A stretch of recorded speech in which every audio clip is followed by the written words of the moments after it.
Welcome into the DNVR Avalanche Podcast.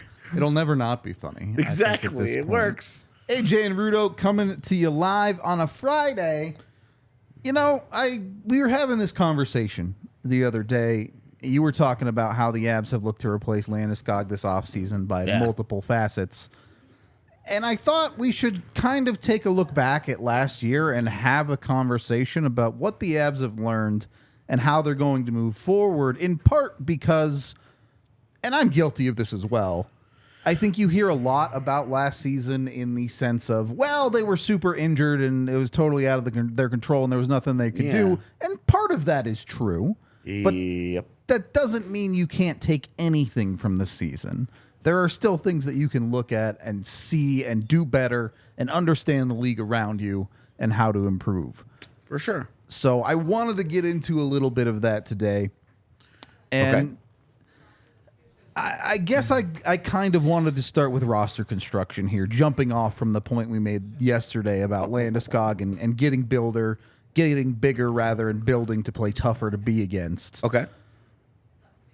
When you look at the Avs lineup, is this lineup going to accomplish that? Was the movement towards Dennis Malgins and Alex Newhook's an over-adjustment towards skill last season? I'll say no, because Newhook was one of your best young players that you were hoping was going to take a step forward and become a higher impact guy in your lineup. Sure. Evan Rodriguez, GT Comfort were supposed to be role players for you, not guys. They were forced to higher roles because who played of the more injuries. than 20 minutes per night in a game 7. Fair enough. Like, those were supposed to be like important complementary pieces that turned into primary pieces. Yeah. Obviously injuries did have a major role on that. Of course. But you look at what Colorado's top 6 is this year. In game 7, they had 3 of those guys available. Yep. Like there's no denying that injuries skewed that picture. But definitely. When you do look at last year's roster, I think you probably like last year's defense a touch more. Having EJ there. Sure, it's a little more well-rounded at the bottom. Yeah, I think you exactly. And you also lose injury also takes away how much development from Bowen Byram? Yeah, half the that season. would have taken place. Yeah. Where he was by the time they get to the postseason, he'd been healthy for several months and was playing. But you can't get those first 30 to 40 games or whatever it was that he ended up missing back and smooth out some of the roughness, and he's only going to continue to get better. And so it's really and Dennis Malgin was like Dennis Malgin ended up just being you found money there. They got value out of it, no doubt. Like that was the classic. You started with a paperclip. And honestly, they might have started with half a paperclip. And they ended up at least trading it for like a wrench or something useful, right?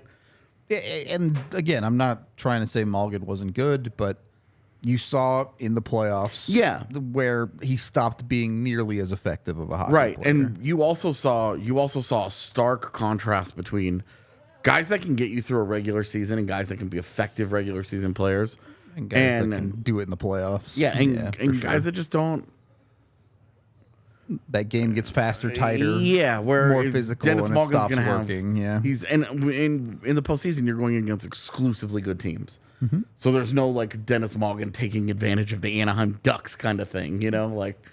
That's not a thing that's going to take place in the postseason. You're not going to catch. You're not going to catch bad teams where you're just like, hey, we just got the points. Yeah. Because your goals in the regular season, your goals in the postseason are different, and how you accomplish those goals, as we saw last year, very different. Yeah, because you can get through a regular season with some of those guys, playing a little bit of YOLO hockey for sure. Yeah, and having guys that disappear for long stretches, but when you start to shorten your bench halfway through a game, in game 3 of a postseason series, and that's just how you've decided you're going to live or die. Yep. For one, fair to criticize the coaching staff and say, I think so. You just can't do that to those guys. Yeah. You just can't. On the other hand, it's also defensible where the coaching staff says, look at the results. I can't play these guys. Yeah, I play these guys and they get crushed. Yeah. So I think the number one lesson learned is that yes, you need to be deep. You need to have injury luck. You need to have that extra $7 million available to spend that you're going to have. Because if they didn't, Gabe Landeskog was back. Hey, he's back. Where would they be in this offseason? You probably win round one. I mean, just in the offseason, if they were to forget last year, Sure. I'm saying if Gabe Landeskog was like, hey, he's going to be here for the start of training camp next year. Yep. That's $7 million. You needed the 2C, so you probably have to go get Ryjo anyway. But you probably don't have Miles Wood or Ross Colton. So I think you might be able to do one of those moves. You probably don't do the Duran thing. I definitely don't think you do Duran. Even though it's as cheap as it is. Yeah, you just don't have the room in your top six. To give that, you really don't runway. want to put him in a position where he's got to kind of grind games out. Right. Because then you run that risk at the time of repeating putting the Alex Newhook situation of this guy's not really in a role that he should be in. Yep. I think you're probably doing Ryjo regardless, especially with the value of that deal where they got him for nothing. For sure. And then it depends on, they would have had to have a better idea of exactly what Ross Colton was going to cost contract wise, which I understand they do now, but when they made the move, it would have been awfully tight to the cap with Landeskog healthy. Yeah. And so certainly one of Wood and Colton wouldn't have happened, and it's possible that both don't. Yeah. I mean, just because positional importance and whatever, you think Colton is probably the more important move there. Yeah, I would target Colton if they could make it work, obviously, but it also could have put you in a situation where the $825 that you gave to Jonathan Duran, you're trying to give to Jonathan Taves. Yeah. To be your 3C. Definitely possible. And maybe that changes your focus and whatever. So I do think when we're talking about lessons learned, I don't think you can't continue. There will be no discounting. I will hear no discounting of the impact injuries had on last year. No, it definitely matters. And because there was just no way. Mm-hmm. If you look at this year's group, the group that they've built so far, and you say, well, they're going to have the same injury issues that they had in the postseason at the time of the postseason. No Josh Manson, no Val Nichushkin, no any of those depth guys that you ended up without. No Andrew Cogliano, no Darren Helm. If you do all those equivalents on this year's roster, you're going to have the same result. You're not going to go deep. Yep. Like, you're just not. You talk about depth. People harp on, the Avs need better depth, but there isn't an NHL team out there that can survive that many that injuries. is going to get into their 15th, 16th, 17th forwards and make deep runs.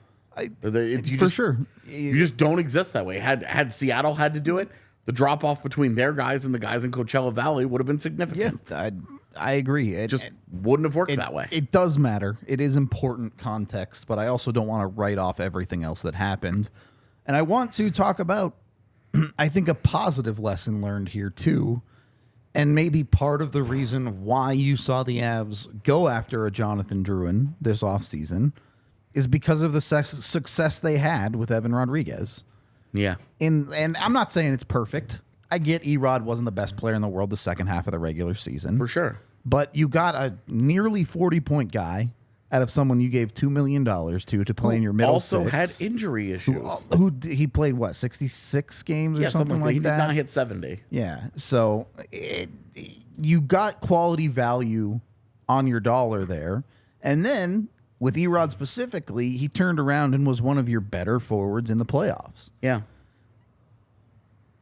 Is this something that is consistently repeatable for Colorado and going out and targeting guys like this? And you can even look at a longer path of someone like Nichushkin, who they did kind of a reclamation project on.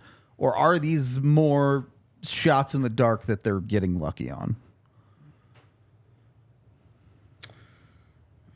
I mean, they're calculated risks. And so, with Erod, it was like, hey, they really needed another forward. We talked about Evan Rodriguez all summer. Yeah. Because he was a great fit in Colorado.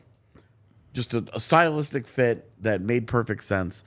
And when you wait out the market, sometimes you can get guys that are in For that the right price. And where Colorado is as a franchise right now is a very attractive place to play because you're going to be competitive, but also it plays the kind of up-tempo style that consistently is getting players paid. Yeah. Because if you look at guys who have left Colorado, Andre Burakovsky, Nazem Kadri, you just saw JT Compher and Evan Rodriguez. All been given true top 6 role. Maybe not Erod, but the rest of them true top 6 roles. Have all gotten multi-year deals, like pretty well paying multi-year deals upon departure from Colorado. So you're seeing a pathway of success here. You also saw guys that came and that they decided to keep, and Lehkonen and Nichushkin, who got bigger roles than they'd ever had before in their NHL careers, had career years, had exceptional fits, and all of them got paid. Yep. And that's become such a common thread here that when you are talking about the appeal of being a place for reclamation projects to go, that track record of success is vital. Because if it's an organization that's not getting those guys out of there, that's not producing seasons that's getting guys paid, why are people going to go there? So the Avs are in a really good situation where they can take these calculated risks on guys like Jonathan Drouin. Yeah. You know, and hope that, hey, there is so much more than just hockey that has played a role For sure. in why he is where he is today. Yeah. And if you want to discount that, you're not. It's a disingenuous look at the entire picture, because it's not just hockey things that have led him to where he is. It's not just a reclamation project of on ice. For sure. Jonathan Drouin coming to Colorado, it's a reclamation project of a person. Yep. And of a player's entire career and the trajectory of the next decade of his life. All of that is something that the Avalanche are going to try to make the best of, put all the pieces together, make it work, and then very likely, as they did with Erod, send him on his way to a better, more fruitful situation and say, hey, you've earned this in here. And then next year, go and do it again. Because we talked about it with Erod. They have to do Erod again. Yep. They have to find another cost-efficient guy that helps their forwards. And that's kind of the conversation I wanted to get into here with Drouin. It does feel like it might be a little bit of a bigger swing on the ice. Yeah. We'll get into that in a little bit. Before we do, we are brought to you by Breckenridge Bourbon, the official bourbon of the Denver Broncos.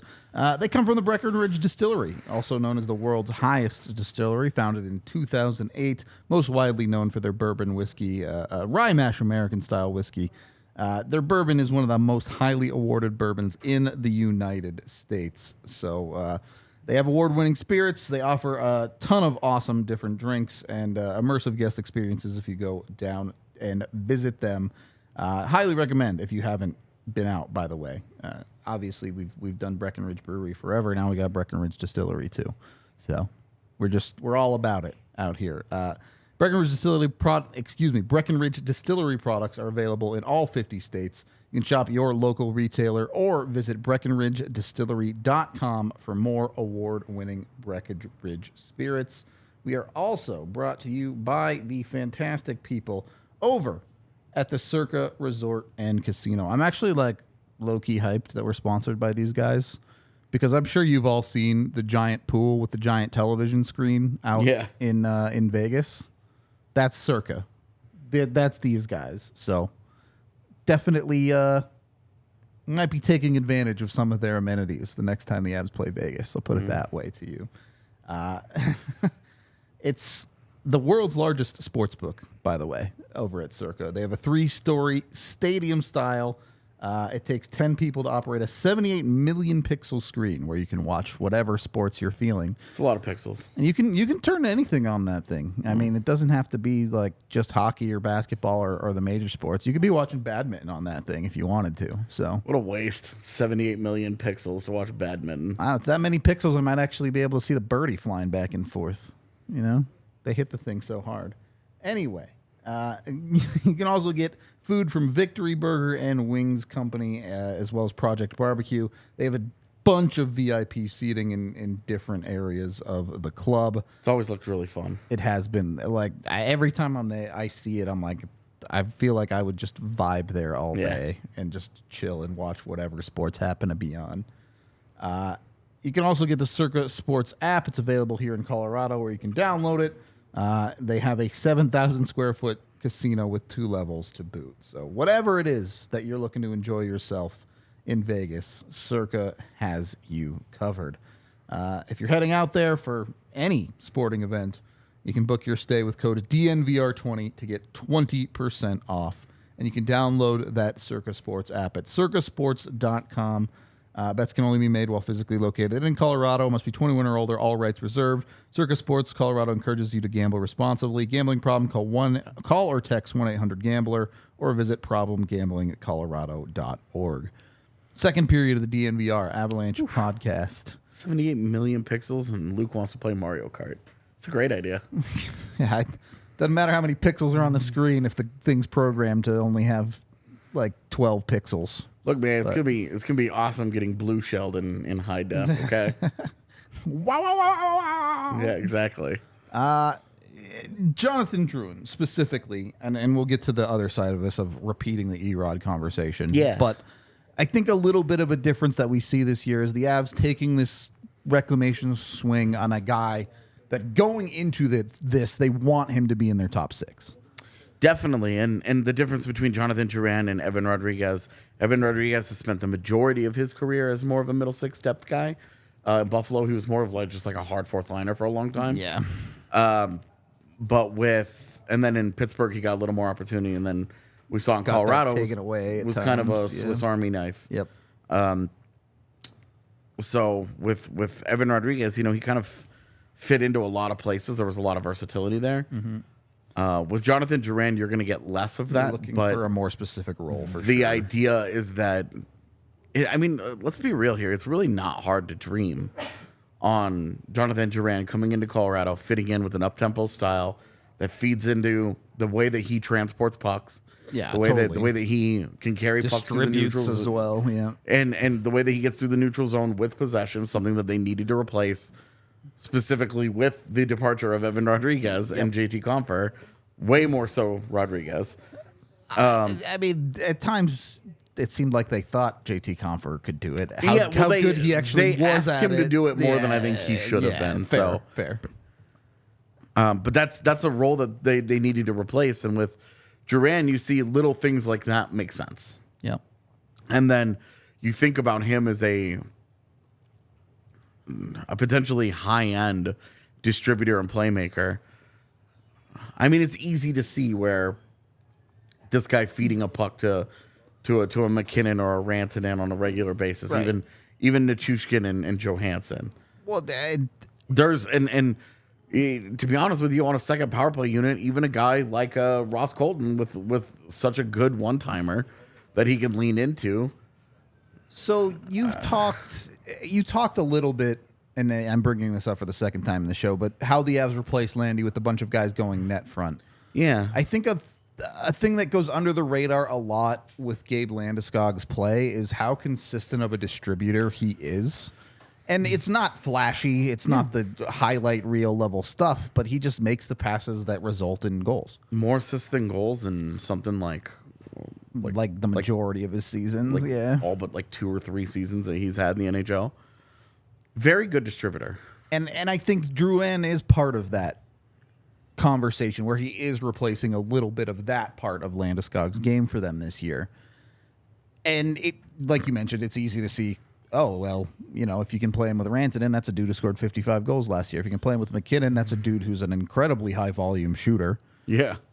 Ryjo, his more recent career has been more of a distributor, but has a 30-goal season under his belt. Really, you probably... You would love to see Nichushkin's numbers start to push 30 and Ryjo's push 20 as a result of playing alongside Drouin. Right. Lehkonen maybe gets to a 25 if Drouin spends a lot of time there. You just want to see a lot of goal totals should be going up in the top and six. the goal totals for Jonathan Drouin should go up. You know, he has Pretty low bar there. He has 17 goals in his last 163 NHL games. Yep. That's something that's got to change, man. I mean, he just has to be a more aggressive realistically shooter. a number you'd like to see him hit this season. I think if you asked him for a 2040 season, Yep. you'd be asking a lot, but that would be the In the kind realm of possibility. That would be the high end of expectations for him. Would be a think that's 2040 fair. season. Yeah. I think you could realistically look for maybe a 1530 as a I would say lower end. that's like and the say, floor that they need out of him. yeah, and say somewhere in between is where you should realistically expect him Yep. to land. But his ability to distribute, his high end, the playmaking and all that, it's no joke. Like he would be if he had been able to be healthy and he had his head on straight, and if his life was in order, and if all these things were clicking for him, he would have been one of the league's premier playmakers over 4 or the 5 course years of his ago. career. Yep. You know, would he be one of the better overall offensive players? I don't think so. But still more than capable as a second liner. Exactly. And certainly as a high-end distributor. Yep. And that's where I think you look and you say the Avs needed goals. Yep. Totally. Yep. No argument there. And you can wonder, have they done enough to close that gap on last year? I think health will help. I think Just because for sure. if you can get 70 games out of your top six, if your total man games lost is under 400. But it's like if you can get 70 games out of your entire top six, you've taken a huge step forward from last year. Yep. And I think that's just naturally going to lend itself. I think this is a more just talented top six than the one that they built last year. I would agree. I'm really struggling to find too much to feel like. I guess it's just for me. I understand. Yes, there are gambles here with Ryan Johansen and Jonathan Drouin. There are gambles in this top six. They are rolling the dice here. So on guys producing better than they have in recent years. But look, in the sense of comparing this offseason to last offseason, I think a lot of people felt pretty unhappy with the Avs kind of just not solving their 2C. They went out and got Erod and like, we're going to do this rotation. They didn't really solve it. Yeah, and I think that's where, if you really wanted to be bummed about what happened with Alex Newhook, that's where you were bummed. For sure. He never stepped up and took that role. He never did, but I think it's also where you should be bummed with the organization because... No, not more opportunity there. Jared Bednar was like, look, we're going to give him 2 months to try it, and he did not get 2 months to try it. He got 2 weeks. Shit. Yeah. So I think that there was a lack of willingness. And some of this, I think, is injury related, as I think so too. Guys started going down all over the lineup, and it was mass chaos last year on a day-to-day basis with guys. You know, remember when Erod got hurt? It was like, and then Lehkonen got hurt, and it was like there was a stretch of the season where their top 6 players was Mikko Rantanen. It was Mikko. It was Mikko and JT. And then Jean-Luc Foudy was playing second line. Like it got wild for a little while there, and yeah, I really don't want to repeat that again. Let's not do that. But I do think where you should have a little bit of faith here is that the Avs have consistently done this well. You can look at it and say, oh, the Avs need Ryan Johansen and Jonathan Drouin, even Ross Colton to an extent, to come in and outproduce what they've done in previous years. Their bring-ins have pretty consistently done that. Track record now of 4 or 5 years of them being able to do that, and not even just with those guys, but you're talking bottom 6 guys like a Cogliano, Dennis Morgan, Nicholas Aube-Kubel types. Like they've consistently gotten some of these results. Well, and that's why I think people are underselling Ryan Johansen here. I think so too. If you don't like him, you don't like him, and I'm not going to change your mind. Fine, whatever. Mm-hmm. But the Avs went out and acquired a 2C.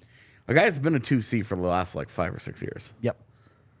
They did the exact thing they failed to do last offseason. They went out and did. Mm-hmm. And you're talking about a guy who throughout his career is roughly a 50-point guy when healthy. Mm-hmm. And if you can apply those same metrics, if you get that Avalanche bump in production, and you're talking about a center, your second-line center potentially putting up 60-plus points for you. Yeah. That's like almost exactly what they were missing last year, right? The scoring environment in the NHL is also not is such that it's not unrealistic that Ryan Johansen has 60 points, that Jonathan Drouin has 60 points. Yeah. Val Nichushkin has 60 points. Yeah, I mean, Val Nichushkin almost had 60 points last year. I think it's mass chaos. It's a was lot happening in the closer to lineup an around expectation him. for Val at this point, to be honest. Absolutely, and I think the one guy in your top 6 where you're like, he's probably not hitting 60 is Arturi Lehkonen. And you're fine with him not doing that, one, because he's only making $4.5 million. And he's giving you 45 points, by the way. And two, he's doing so many different things that are contributing to your lineup that you're like, we're good here. Yep. Now, do you want 3 Arturi Lehkonens in your top 6? No. No, you don't. But you want one. You need a little bit more. You need a little more finishing ability, maybe a little more higher end skill than that. But you also need a dude who goes nuts down below the net and causes chaos and is willing to do that stuff. And that's where you do like that Nichushkin will be back. He obviously can do some of that. Yep. Johansen's not. He's not that. Yeah. So it's weird because Drouin's not that either. Drouin isn't that at all. Johansen, he's not that physical presence, but he does have a knack for floating through the middle, finding tipped pucks, finding that soft spot in the defense to be there for a rebound. He can be productive in those situations, but it's not going to be with physicality. Yeah. He's not going to like dominate puck battles behind the net and things like that. And it will be interesting to see what kind of new leash on life he has, if any, in Colorado, playing in a system that's going to be more up-tempo, higher paced than he's ever played in before, but is also going to ask more of him in terms of a shift-to-shift engagement. Yep. And to be honest, he's going to be in an environment that asks more of him on a personal accountability level than he's ever really had before. The championship mentality here is one that I think maybe 6, 7, 8 years ago you might have gotten some of that in Nashville.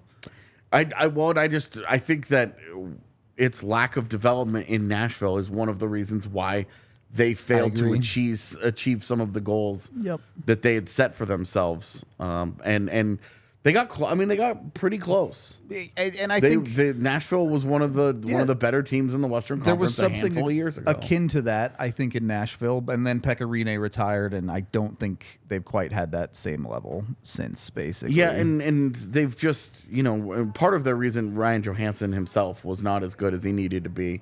They lacked a 1C for their entire history. Yeah, he had a 30-goal season. He got traded for 1-for-1 with Seth Jones and never did it again. Yep. And I think part of his problem has also been injuries for the last 5 years. He's really, 3 of the last 4 years, he's really struggled with injury issues. The one healthy year, he puts up a 60-point season. Yep. And so you're like, look. You can just get health out of him. You know what you're going to get, basically. If you can just get health out of this lineup in general, I think it's really hard for me to find too many holes to poke in it. I would agree. If guys start getting hurt, you are talking about a similar situation of last year. You're actually in a worse situation than last year because you don't have guys that can step up and play center all over your lineup, just like hanging out there. True. Like you get 2 center injuries into it, and Jean-Luc Foodie's playing your 2C job, and you're like, what the how did we get here? And I think we'll see how that develops over the course of the season. If you guys have good luck, it's not a problem. That's something they can address with trades down the line. Totally. That's where you see a team like Calgary hasn't done anything yet. Yep. And you're just looking at Mikhail Backlund like, what's up? What's up? What's up, dog? Like, how you doing? That's our insurance policy if we need it. Yeah, we got Elias Lindholm is it's too high end, too many assets. No, it would be with Backlund. It's hey, we have this first round pick in our back pocket. We have a first round pick, and now we've got like, hey, fuck it, we've got Callum Ritchie. We can give you guys. We really like him, You know, this pod's about doing that. But Richie will go off in the OHL, and by January he'll be untouchable, and we'll be no, you can't have him. Honestly, like, it's my favorite thing to come back 6 months, 12 months, 18 months later and be like, I was so wrong about this prospect. Like, how exciting is what's happening with Taylor McCarr right now? Exactly. Because, like, we got drafted and we were like, cool, that saved $1 million on Tayl's deal. Like, whole conspiracy theory about it, right? No. Anyway. It's genuinely my favorite thing to see kids like that succeed. The ones that I'm not confident in or maybe don't believe in. Yeah. Because it makes that story all the much better. Yeah, definitely. Although us not believing him and be like, the guy was a first-round pick. Like, come on. I mean, there's levels of belief there. I'm not saying he's not an NHLer. I'm just saying I don't know what his ceiling is. But, yeah, I hear you. Anyway, very quickly, another thing. Well, I don't know. You tell me if this is a positive or not. Mm-hmm. Is last year the top, or is this a springboard for Alexander Georgiev? I really haven't wanted to get into it because I feel like we're headed for a letdown of some kind. Sure. Because his wire-to-wire consistency was so remarkable. Good. Yeah.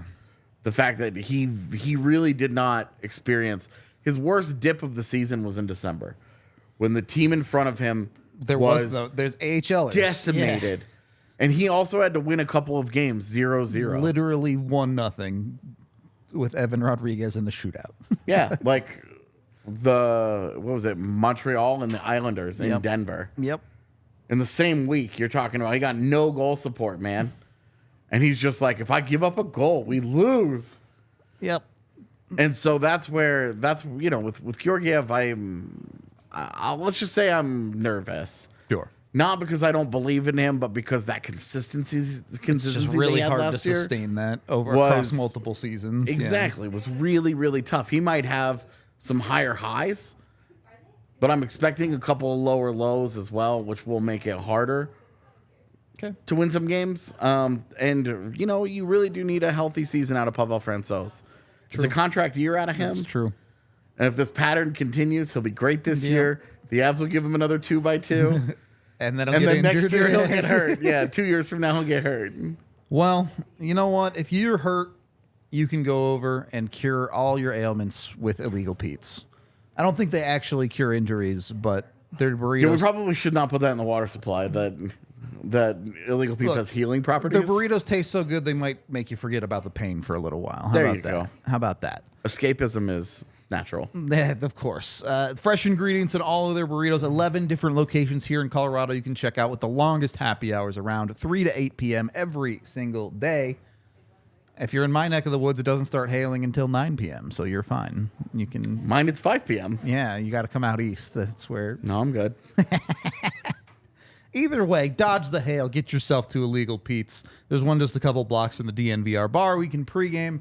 Coming to hang out here for all sorts of sporting events. I know the Women's World Cup is something that's going to be popping off here. I think, is it tomorrow night that UFC 290 is going down? Yep. So there you go. You can come join us for that, too. Check it out. Also brought to you by Shady Rays. If you have to go outside in locations where the sun actually exists, you should probably wear sunglasses. You can go to shadyrays.com today to order yours. When you use code DNVR and you get 2 pairs or more, you get 50% off your entire order. It's basically like buy one, get one free. And their replacement policy is baller. Your first 30 days, you try out your sunglasses. If you don't like them, if they break them or you lose them, they'll replace them completely for free. So they got you covered with your sunglasses no matter what. Again, go check them out at shadyrays.com, or if you're local, they have a brick and mortar in the Park Meadows Mall. Use the DNVR code to get that 50% off when you order 2 pairs or more. Third period of the DNVR Avalanche Podcast. This is something I wanted to get into because the Avs experimented a lot last year with their second power play unit. Okay. Does the second power play unit even matter that much? Nah, in my opinion. Okay. Fair enough. Just because you're talking the vast majority of the time they get less than a minute on any given power play. Yep. And there'll be some power plays where they get 10 seconds. Yeah, they'll get last change that puck gets cleared and, they've got 21 seconds to get on the ice, get a zone entry, and then try and score. We saw last year they did a couple of times, but I certainly think that unit has the potential to be more dangerous this season than it was last year, just because the additions of Drouin and Colton, you add that to Artturi Lehkonen, and you don't need to run 3 defensemen. Yep. Still might be your best option. Depending on how you're shaking it out, Yeah, for sure. If you wanted to... I think with the addition of Colton, I don't know, Lehkonen should be in front of the net. Drouin should probably be your down low guy trying to play make from down there. The Miko spot down there. Yeah, and Colton should be on one of the wings, and then you should have your 2D. 2D between Gerard, Taves, and Byram. I would probably prefer Gerard and Byram. Byram up high. Yeah, Byram's got the much better shot. We saw the shot really kind of abandon Taves last year. Yeah. But if you wanted to go with if you wanted 2 shooting threats, Taves and Byram. If you wanted more of the he's gonna zip one through traffic, it's Gerard. I mean, I think I don't hate the idea of Gerard on the half wall distributing, Drouin down low distributing, and then you're kind of setting up Colton as the swing guy with Byram up top, and then Lecky doing whatever he wants, kind of. Yeah, and he needs to be in front, being a little chaos monster. Yep. So I don't hate that. I tend to agree. When you're looking at your power play, your top unit is obviously significantly more important. Yeah. Is there improvements to be made there? Because the Avs power play on the whole was fine last year. All power plays are streaky, and then there's 1 for 34. I think Ryjo giving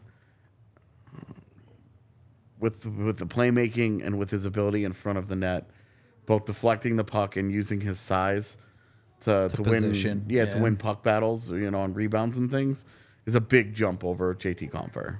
I agree.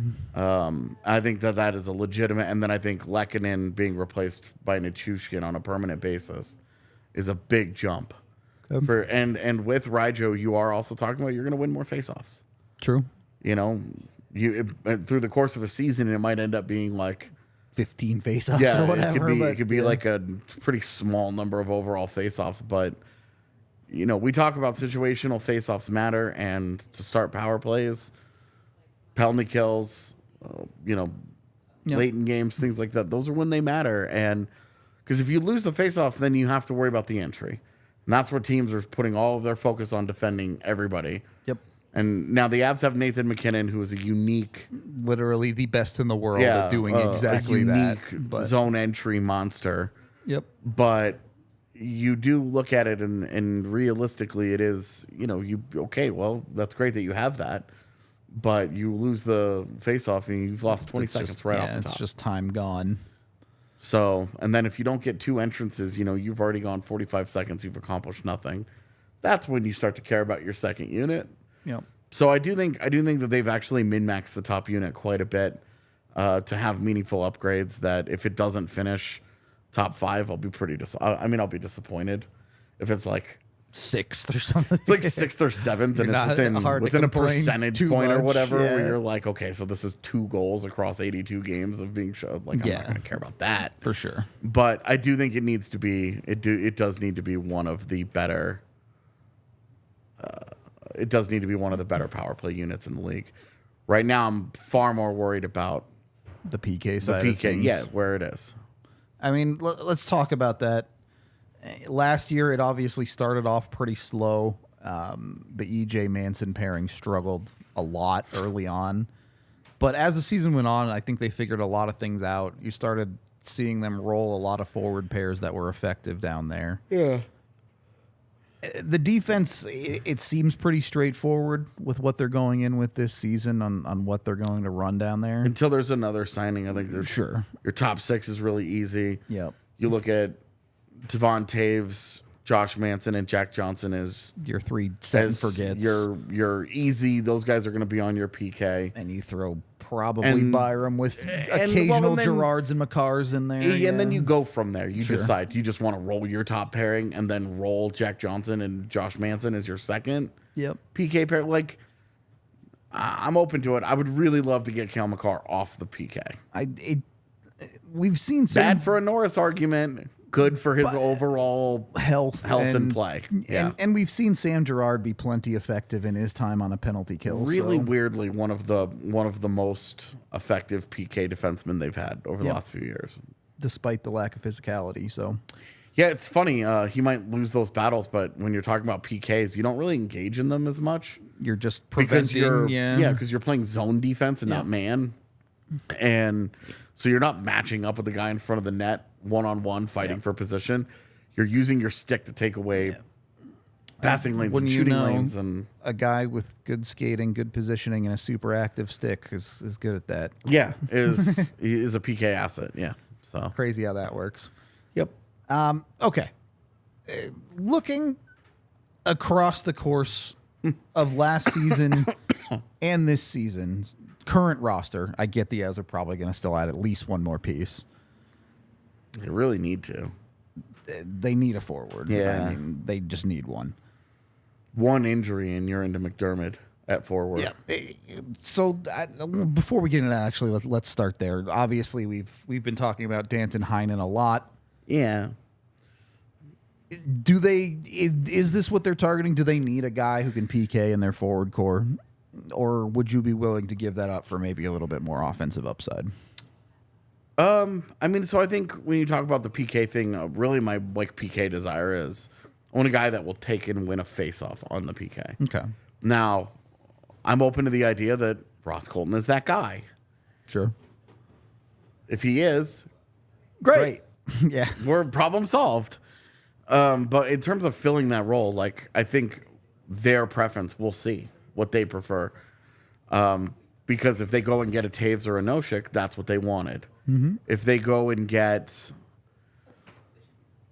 if they wanted Suter, Chat mentions as a guy, Jesse Puljujärvi, that guy that you wait on, obviously, or a P.S. Suter, a Danton Heinen, that's not going to help you so much there. Yeah. Suter can win faceoffs. Sure. For a small guy, he can do it. I don't know that I'm relying on him in a big time situation as that guy, defensive but zone especially as a kind of rotational, hey, he can throw him in there and have him take. If I'm looking for something to push a guy ahead in the conversation of giving two different guys, we've got to pick between two guys, spending money on one of them, that little bit of face-off ability. Yeah, that one little thing might push P.S. Suter over Danton Heinen. Honestly, I'd be fine with either of those. Because Noshik, I'm not as high on as you. The Taves thing, Noshik is just I'm keeping the option open of they want that 4C, and that's what they'll put him there, and then Ben Myers and Freddie Olofsson, whatever. They're all fighting for the position. Whatever. Exactly. So, yeah, it's interesting because I do think there is some balance there, and kind of why I'm not as high on Noshik is. In a perfect world, the Avs get a penalty killer that can also give them 25 to 30 points. Yeah, and I think he could, but really, are part of your value of Arturi Lehkonen and Val Nichushkin. Yeah. They're very good at this. Yep. And so you've already got two guys that you want to play. It's just specifically winning a faceoff. Get a guy who can take the faceoff. Because even down the lineup, you're looking at Cogliano and LOC as exactly. And those are all good PKers. They're all wings. Yeah. You just don't have a guy that get, and your best faceoff guys are Ryan Johansen and Ross Colton right now. Who are not PK guys. Who do not PK. And so that's where you're kind of in this weird space where if you had a 4C, because right now it's Ben Myers, and maybe Ben Myers just becomes that guy. Could. Yeah. I'm not even going to put it out of the realm of possibility that Ben Myers just can do that job. Yep. We just don't know with Ben Myers yet what he is, what he isn't. There's still a lot of development to go there. Mm-hmm. So, it's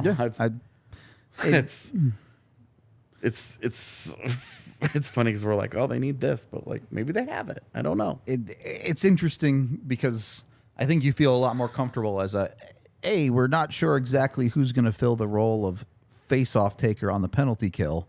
compared to, hey, we're not sure who's going to fill the role of 2C on the entire team. Yeah, exactly. And like right now, people in chat are asking, because obviously he just became the free agent, but Philip Zadina as your third line right wing is certainly a guy of interest. If you can get him for under $1 million, why not? Yeah, right? even if you needed to go to $1.5 million for 1 year, so what? That's fine. Yeah. We are brought to you by Breckenridge Brewery, the official beer of DNVR. You can get the Palisade Peach right now, exclusively for the summer. Make sure you're jumping on it while you can. Down here at the bar, 8 different kinds on tap, or at your local liquor store anywhere in the United States. Use the breckbrew.com and the Breck Beer Locator online to find it near you. And, sometimes accidents happen. It's unfortunate out here, but that's life, especially driving in Denver as the drivers get crazier and crazier here. It can be brutal. It was out there pretty crazy, sometimes. man. I thought I was cruising along on I-25 the other day going 80. Yep. And I just had cars just zipping by. I was like, dude, I feel like I'm in Texas all over again. That going home last year from games at night, it's crazy. like there's dudes going 110 on the highway. They're wilding out here. Anyway, Absolutely nuts, man. if something does happen, make sure you call Bacchus and Schenker at 222-2222 today, or go to coloradolaw.net to get a free consultation. They think you have a case, they'll take your case on for completely free. Whatever it is, car accident, rideshare situation, maybe you were biking and something happened, if you were injured at work, they've got your back. My brother was ultra fascinated with Denver's fascination with scooters. Yeah. It was very interesting. We got a lot of scooters here. It's true. Oh, yeah. He just, every time we were driving down the street, he's like, there's a scooter. There's just a scooter sitting on the sidewalk. Yep. You can rent it. Yeah. I was trying to explain it, and he was just like, nah. Yeah, he was not into it. Either way, give Bacchus and Schenker a call. They get paid nothing until you win their case. And they're very, very good at winning cases. They've been doing it for 25 years. They've won over $1 billion for their clients. So get what you deserve with them. Again, the 2 number or coloradolaw.net to get a hold of Bacchus and Schenker. Last period here, we do have some super chats to get to. $20 from Beckett, who says, y'all are my go-to for all things Avs. Thank you for your great work and content. Much appreciated. Good call. $10 from Melanie, who says, have a great weekend. I have learned a lot this week. Take care. Melanie, always a regular in the chat. We appreciate it. Just the civility. Yeah, she's our chat, which is like sometimes full of feral animals. I love you, chat. Yeah. The incessant politeness is so welcome. And then at $2 from Dean, who says, love y'all. Can't listen live much, but watch all later. Thank you very much. That is an option for you. You don't even have to watch on YouTube necessarily. I know a lot of people, if they're on their daily commutes, they get us in podcast format. So you can do that through Spotify or Apple Music or any podcast thing. I don't. What are the other, like Podbean still exists, right? I don't know. Stitcher. There you go. Yeah. So whatever feed you use, you can get us podcast form as well. Pocket Cast. Of course, we're here on YouTube. So, but you all know that you're in the chat, right? Yep. So, I'm pretty good here, AJ. Any final thoughts you wanted to add here? Either things to take from last year or expectations for this year? No, I do like that we're in that part of the season where the second any player becomes available, every Avs fan goes, Should they get him? Well, what about that guy? I mean, it's fun. Oh, yeah, no. I mean, like I said, I like that we're in that part of the season. Most of the roster is filled out. There isn't a whole lot left for anybody to do. And all right, great. Yep. I would like this Colton deal to come down the pipe sooner than later. Yeah, give us something to talk about, you know? Just get it done, because I don't want to talk about arbitration for the next 3 weeks. So I do think it is marginally important for Colorado, too, just because if that deal ends up being closer to 4 than 3, that's a $500K less you have to go spend on a Zadina or something like that. It's $500K less in subsequent years, too. There you go. So It's all going to matter. those things do matter. So we're going to get out of here for the day. We appreciate everyone hanging out with us on the live. We are off for the weekend unless the Avs do something crazy. But We're off for the weekend. Yep. If they do something crazy, we have Monday. It depends on how crazy, all right? No. If they make a banger trade, I'm jumping on. I'll do it by myself if I have to. Great. Monday, Jesse and I will be talking winners and losers of free agency. So if you want to look around the league, be sure to tune in to that one. Should be a roundtable, too. Yep. So lots of content still coming your way, even though we're heading into the depth of ops season. We appreciate y'all, and we will talk to you on the next one.